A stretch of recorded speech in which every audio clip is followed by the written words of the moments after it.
Welcome to Reddit Audio Tales, where the most jaw-dropping real-life stories come to life. In today's tale, a husband starts noticing strange behavior from his wife. Secret phone calls, hidden passwords, a sudden interest in finances. But nothing could prepare him for what came next. Stay with us as this shocking story of betrayal, deception, and cold-hearted manipulation unfolds. Hello people, I've been skimming through the posts here for a while, believing I'd never have my own tale to tell. However, life has a way of shocking you, and I've been lugging this about for months. I need to let it out. Let me be clear, I've never been the sort to jump to conclusions or assume the worst. My wife, let's call her M, and I have been together for 6 years and married for 4. Things were solid, or so I thought. We experienced the typical ups and downs, but nothing that made me think, oh, there's a problem here. In reality, throughout the majority of our relationship, we were that couple, completely committed colleagues. We laughed at stupid inside jokes, argued for hours about which movie to watch, and had a cadence that just worked. She'd organize elaborate date nights, and I'd treat her to her favorite takeout after a long day. It felt effortless, as if we had figured out the whole love thing. That is why what occurred next struck me like a ton of bricks. The shift around 6 months ago, things began to alter. At first, it was minor details. Things you'd likely miss if you weren't paying attention. She began carrying her phone everywhere, even when she was only going to the kitchen or folding clothes. Before this, her phone would sit on the coffee table for hours and she didn't mind who picked it up. One day I made this joke. "What, are you running some secret spy ring now?" She chuckled and added, "No, work's been emailing me a lot." Okay, fine. But a few days later she created a password. That one caught me off surprise because she had never used it before. When I casually inquired why, she responded something vague about security and hackers. I didn't press it since I didn't want to appear paranoid, but it simply felt off. And it did not end there. She began taking calls outside the room, which she had never done before. It wasn't subtle either. Her phone would ring and she'd say, "Oh, let me just grab this real quick," before disappearing into the bedroom or outside on the porch. If I inquired who it was, she would just say, "Just a friend from work." Then I noticed a new habit. Keeping her phone face down on the table. I had no idea that was a thing until I reached over to give her something and she hastily moved her phone out of the way. It was one of those blink and you miss it moments, yet it stayed with me. / growing distance. However, it wasn't all about the phone. She started to feel distant. Conversations that used to flow easily now felt like pulling teeth. If I brought up future plans, such as where should we go for our anniversary? Or do you think we should start saving for a new car? She'd simply nod and say, "Yeah, we'll see," before shifting the subject. It all came together for me on a random Wednesday. She informed me that she was seeing a buddy for coffee after work. It didn't sound strange, she does that occasionally. I happened to be running errands in the same area, so I figured, why not surprise her? We'll be cute. When I arrived, however, she was not with her friend. She stood outside the cafe, walking back and forth, her phone placed against her ear. I remained in my car because something about the way she spoke seemed serious. I didn't intend to eavesdrop, but I overheard phrases like, "It's almost ready," and "starting fresh soon." My stomach sank. I couldn't figure out what she was saying, but it didn't sound like job or friend conflict. It sounded grander, like something she had planned. When she returned home, I asked her how her coffee date went, attempting to maintain a casual tone. She told me a complete narrative about her pal complaining about her boyfriend. It was such an unexpected comment that I just gazed at her for a second. "What do you mean?" I inquired. She shrugged. "I just think we should have everything in one place. You know, like all our account info, passwords, documents, that kind of thing, just in case of emergency." I wasn't sure what to say. This was something we'd never discussed before, and the timing seemed strange given everything else I'd noticed. "What kind of emergencies?" I inquired, attempting to keep my tone casual. She shrugged again. "It's just smart, isn't it? What if something happens to one of us? Or what if we need to make a big financial decision quickly?" Her argument made sense on the surface, but something about the way she expressed it made me nervous. It was too rehearsed and polished, as if she had been waiting for the appropriate time to bring it up. I nodded and murmured something like, "Yeah, I guess that's a good idea," but within, alarms were ringing. Why now? Why are we suddenly concerned about arranging our finances when we've always kept them separate and loose? That night, my mind kept reliving her words, attempting to figure out what it meant. Was this just typical adult behavior, and was I reading too much into it? But then I remembered the phone calls, the talk I overheard in the cafe, and how distant she'd been recently. It all began to mount up, and I did not like the image it was painting. Until then, I had done nothing about it. A few days later, she mentioned it again. We were in the kitchen. I was making a sandwich and she was looking through her phone when she remarked, "Have you thought more about organizing the bank stuff? Like, do you know where all the account details are?" I lowered the knife and turned to face her. "Okay, what's going on?" I inquired, attempting to keep my tone light but firm. "You've been bringing up the finances a lot lately. Is there something we need to talk about?" She finally looked up from her phone, astonished that I had pressed her on it. "No, nothing's wrong," she responded hastily, making me giggle. "I just think it's important, that's all, for emergencies." "Emergencies? Like what?" She shrugged, her expression unreadable. "I don't know. Just life stuff. It's not a big deal. I promise, I just think it's something we should get on top of." Her response seemed ambiguous. Too vague. I nodded and let it go, but the way she avoided providing a direct answer made me even more suspicious. It didn't seem like a casual suggestion anymore. It felt like she was concealing something, but I had no idea what it was. So, the next day while she was at work, I decided to look into our finances. I opened our joint account online and discovered something unexpected. Over the last month, a few tiny moves had taken place. Nothing large, but small quantities that did not appear to have a clear purpose. They were not designated for bills, groceries, or anything similar. I didn't want to jump to conclusions, but it appeared that she had been withdrawing money from the account for some reason, which I couldn't figure out. I considered addressing her, but something told me to wait. If I was wrong, I'd look ridiculous. And if I was correct, I had to be careful. It was eating at me, so I contacted someone I trusted, an old college friend who also happens to be a lawyer. I told him what I'd discovered while trying not to sound like a conspiracy theorist.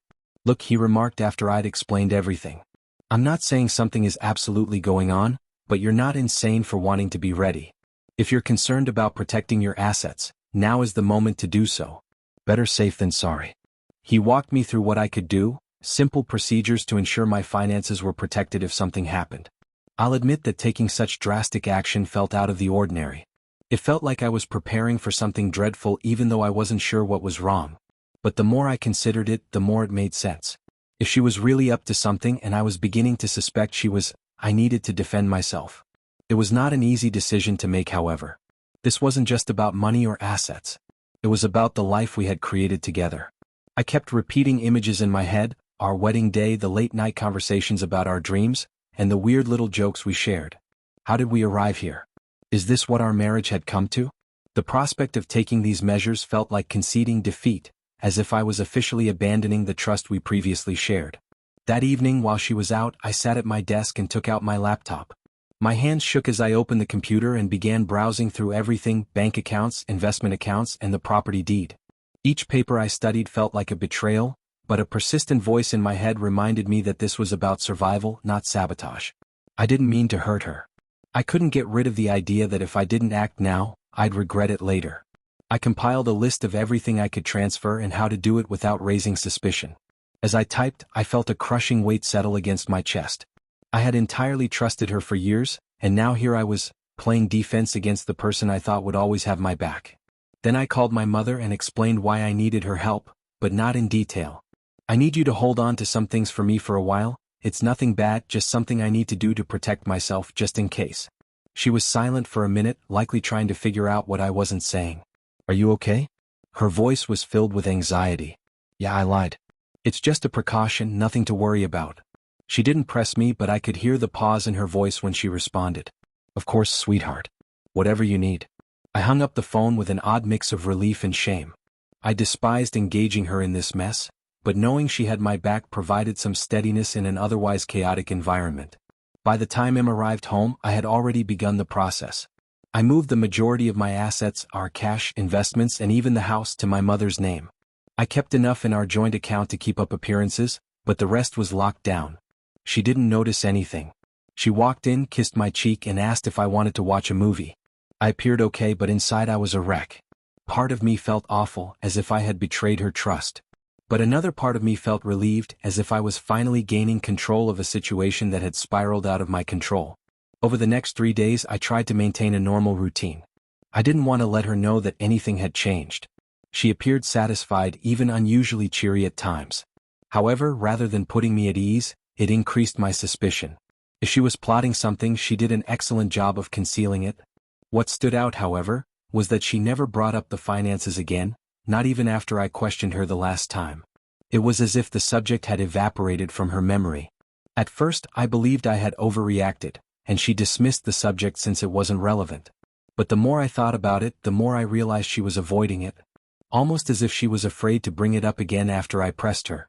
I noticed her staring at me a few times, as if she was assessing my mood or contemplating whether to say something. Every time I noticed, she'd quickly return her attention to whatever she was doing, her phone, the TV, a book. It was slight, but it was present. It felt like she was waiting for me to bring it up, as if she didn't want to push the issue again. The silence only made me feel more anxious. It wasn't like her to drop anything she considered essential, and the way she avoided it suddenly appeared deliberate. If she was testing the waters, she was not going in. If she was waiting for something, I was not about to give her the go-ahead. Whatever her next move was, I knew I had to be one step ahead. Something was coming, but I didn't know when or how. All I could do was prepare. That night, I made certain that everything was solid. I glanced over the paperwork again, double-checking every aspect of my mother's asset transfers. The house, the savings, the investments, everything was now legally in her name, sealed in an uncontested trust. I even called her to confirm that she had all of the necessary papers. 2 weeks had passed and everything appeared normal, frankly. She was acting more loving, even starting to talk about unrelated topics like jobs or what we should eat for the evening. It threw me off because she'd been aloof for months, avoiding anything more than superficial conversations. Part of me began to question whether I had been overreacting all along. Maybe the strange conduct was merely stress or something I didn't comprehend. But then, one random Friday night, she sat me down on the couch, turned off the television and said, "We need to talk." My stomach fell quickly. I knew what she was going to say before she did. "I think we should get a divorce," she replied, her voice so calm it seemed prepared. It wasn't furious or emotional, it was simply frigid, as if she had told me we had run out of milk. I stared at her, unsure how to respond as she explained her argument. She mentioned needing space, wanting to figure herself out, and feeling like she'd lost her identity in the marriage, standard breakup phrases that didn't really explain anything. But then she said something that struck a different tone. "You know, I've made a lot of sacrifices for you over the years, and I don't think you really appreciate them. I deserve more." That last part stung. It wasn't just that she wanted out, it was that she framed it as if I owed her something, that everything was my fault, and she was simply claiming what was properly hers. As I sat there trying to understand what she was saying, a new question arose. Why now? Then she said something that made everything start to make sense. "A friend of mine has been helping me see things more clearly," she continued, not looking at me. "A friend?"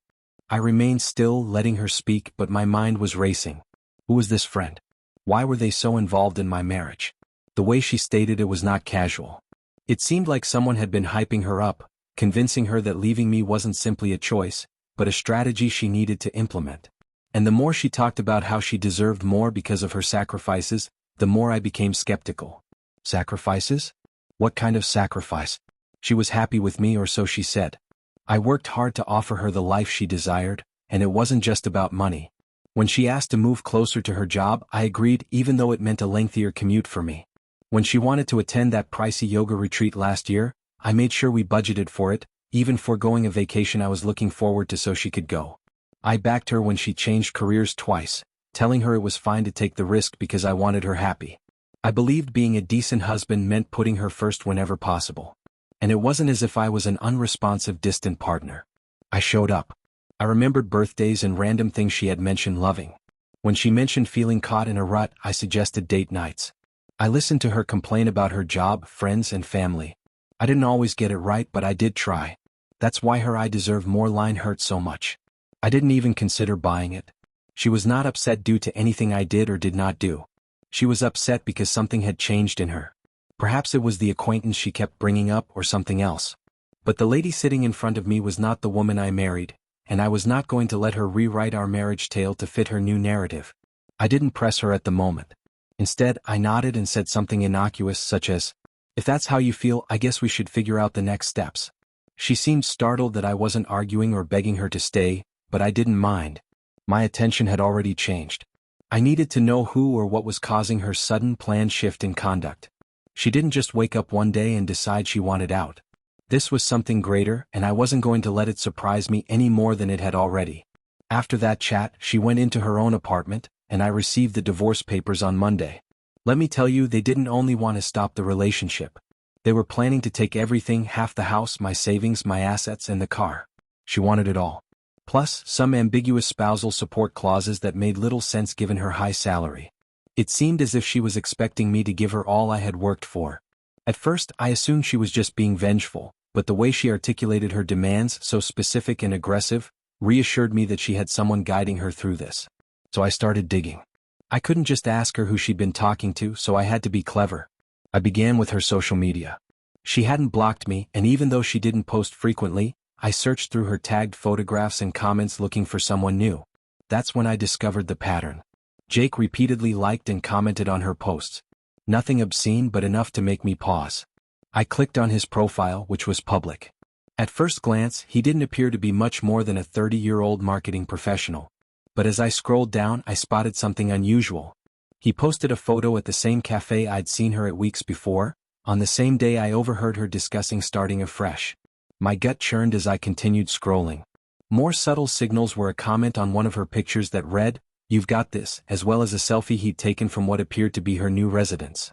None of it was substantial evidence, but it was enough to raise my suspicion. I wasn't sure what to do with this information, but I knew I couldn't just sit there and wait for solutions to come my way. Her statement of a friend who helped her get through things remained with me, and I wanted to know who it was. I decided to contact one of our mutual acquaintances, Lisa. She and my wife had been friends for years, so she knew what was going on. I kept the conversation light at first, asking if she'd lately spoken with my wife or if anything seemed strange. Lisa reacted swiftly, saying she had no idea about the friend or any suggestions. I asked a few more probing questions, but she cut the conversation off defensively, claiming she couldn't help me. The entire situation felt rushed, as if she was trying to avoid becoming engaged. Not willing to give up, I called another buddy, Emily. I followed the same pattern, stating that I was simply trying to make sense of things. She was apprehensive at first, responding vaguely to my questions. When I pressed her more, she quickly ended the call, leaving me even more skeptical than before. I sat there, frustrated, trying to figure out my next move.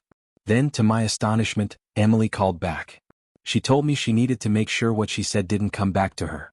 I assured it wouldn't, and after a long pause, she revealed what she knew. Apparently, my wife had been spending a lot of time with someone named Jake, whom she had met at work. Emily claimed she didn't know much else, but from what she'd heard, Jake was very active in the divorce advice my wife was receiving. Hearing that name felt like a puzzle piece fitting into place. It was evident that this was more than just her need for space or to find herself. Someone else was in the picture, directing her decisions, and I was eager to discover why. I'd choose to confront it in my own manner.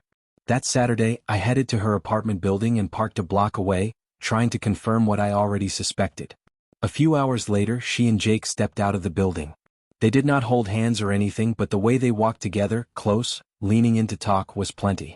They got into his car and drove away, leaving me sitting there, staring at the spot where they had been. I did not follow them. I did not need to. At that point, it was evident she hadn't simply stopped loving me. She'd been preparing to go with someone else, and now everything made sense. The unexpected distancing, the money questions, the forceful demands, and the divorce papers. She wasn't simply abandoning me, she was leaving me with nothing, and she was accompanied by someone at all times. I went home that night, my head racing with everything I'd learned. The betrayal burned, but what hurt the most was how premeditated everything was. She was using the divorce as a stepping stone to whatever life she was creating with Jake. But she had no idea what I had planned for her. The first mediation session felt strained from the time we stepped in. Her lawyer arrived with a binder so thick that it appeared they were bringing a case against a Fortune 500 firm. He began listing her demands as if they were entirely reasonable: half the house, the money, my assets, the car, and even some gibberish about spousal support. I remained silent, seeming to listen, but I was waiting for my attorney to make his move. When it was finally our turn, he handed a stack of paperwork across the table and said, "Before we proceed, I think it's important for everyone to review these." Her lawyer took the papers and skimmed through them. His confident posture changed fast as he flipped through the pages, his brow furrowing harder with each one. "What is this?" he inquired, gazing at my lawyer. "These documents show the transfer of all major assets into a trust under my client's mother's name," my lawyer said calmly. "The transfers were completed several weeks before the divorce filing, and the trust is fully legal and irrevocable." The room became utterly silent. Her lawyer looked at her, confused and frustrated. "You didn't mention this," he stated flatly. She snatched the papers from his hands and flipped through them, her face flushing. "This can't be real," she said, staring at the notarized signatures and dates. Then she turned to me, her countenance changing from incredulity to rage. "You planned this," she muttered, gazing at me as if I'd committed a heinous crime. "You knew I was going to file and you set this up to screw me over." I did not respond. I just sat there and let her connect the dots on her own. Her lawyer, apparently agitated, requested my counsel to elaborate. So he did, slowly, deliberately, and with every piece of evidence necessary to make the transfers irrefutable. The dates aligned exactly, indicating that I had transferred everything well before she filed. The signatures were duly notarized and the confidence was solid. There was nothing they could do to challenge it. She was furious. "You're unbelievable," she said, leaning forward in her chair. "I can't believe you'd do something like this to me." I still did not say anything. What was there to say? This was not about me doing anything to her. This was to defend myself because she had made it apparent she was not going quietly. The conference finished with her lawyer saying something about needing to rethink their strategy, but everyone in the room knew they had no further moves to make. When we walked out of the building, she took me aside in the hallway, her expression a mix of rage and desperation. "This isn't over," she added, her tone low. "You're going to regret this." I just looked at her and said, "I already regret trusting you. That's the only regret I have." Things escalated faster than I had anticipated following the mediation session. She went into complete meltdown mode almost instantly. It began with the calls, endless calls. At first, she appeared calm, even remorseful, leaving voicemails that began, "I think we just need to talk," or "I know this got messy but we can fix it." When I did not answer, the tone changed. By the second day, her messages alternated between sobbing and screaming. One voicemail would be her lamenting about making a mistake and not wanting to lose what we had created together. Then she'd launch into a furious tirade accusing me of being stingy and cruel, blaming me for everything that was wrong in her life. I ignored it all.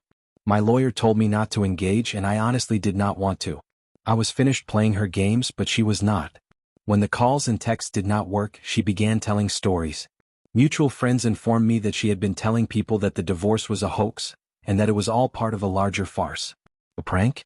I mean, who would believe that? The flaws in her story quickly became apparent. Friends began to ask questions like, if it was a prank, why did you file actual legal paperwork?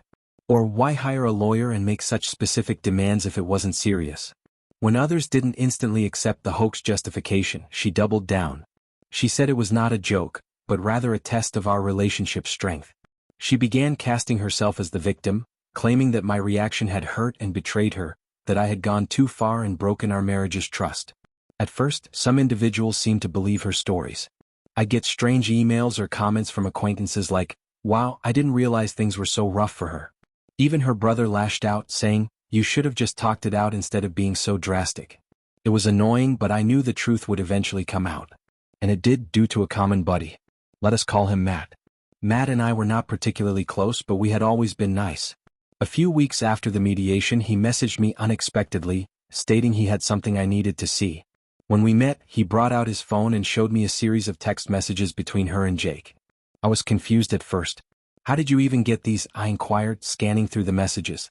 Matt revealed that he and Jake shared a mutual buddy who had heard their talks.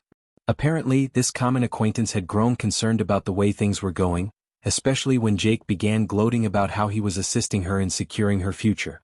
It didn't take long for that common buddy to figure out what securing her future really meant, trying to bleed me dry. Feeling awful about remaining silent, the buddy grabbed screenshots of the texts and sent them to Matt, believing he had a better relationship with me and could warn me. "This guy's been playing both sides," Matt replied, shaking his head. "He's been hyping her up to take you for everything while making her believe he'd be there for her afterward." Matt gave me the text and said, "I thought you should know.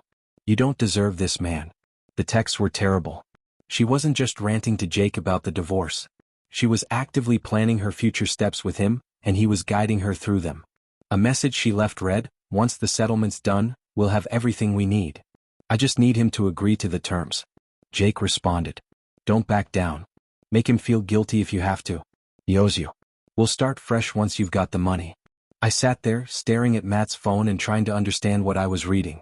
This was neither a misunderstanding or an emotional response to a failed marriage. This was a cold, deliberate manipulation. I thanked Matt and he left, but my thoughts were racing. Everything made sense now: her abrupt isolation, her fixation with our finances, and her harsh demands throughout the divorce. It was all part of a plan, one she had been developing with Jake behind the scenes. The texts soon circulated among our mutual friends. Matt shared them with a few friends and they quickly spread. Her story suddenly ceased to be credible. People who had previously been indifferent or even supportive of her began to distance themselves, and the change was nearly immediate. People who had previously defended her or remained neutral suddenly recognized her for who she truly was. Even her closest allies started to distance themselves. By the time the divorce was finalized, she had only her personal things. Her lawyer quietly dismissed her complaint after recognizing there was no legal basis to stand on. All of those bold requests had crumbled under the weight of the documents I had produced, and the trust one had established with my mother was unbreakable. Jake seemed to vanish as soon as things began to unravel. I wouldn't be surprised if he used her as much as she did me. From what I could tell, he'd been feeding her fantasies of independence and a new beginning, but the moment it became evident she wasn't going away with anything, he was gone. Without Jake in her corner, her confidence plummeted. The calls and texts continued, but they became increasingly desperate. She was not accusing me anymore. She begged, "Can we just talk, please? I'll do anything to fix this." One voicemail stated, "A different opinion. You don't have to forgive me, but can't we just settle this and move on? I'll drop everything if you just talk to me." I did not respond. I could not. It was too late to reverse the harm. Even her family began to drift away. Her brother contacted me at one time, apologizing for some of the things he had said before when he believed her side of the story. "I didn't know what she was doing to you," he said. "I'm sorry I ever took her word for it. As for me, I received the house, my savings, and something I hadn't experienced in a long time: peace of mind." My mother, as usual, was my rock. She arrived with buckets of paint and a list of suggestions to help me reclaim the area as mine. Now life feels like it's mine again. No more second-guessing every small interaction. No longer feeling betrayed. Just peace. She is a chapter from my history that I no longer read. What would you have done in his shoes? Let us know your thoughts in the comments. If you enjoyed this story, don't forget to like the video and subscribe to Reddit Audio Tales for more unbelievable real-life experiences, posted every week. Until next time, stay curious and stay cautious.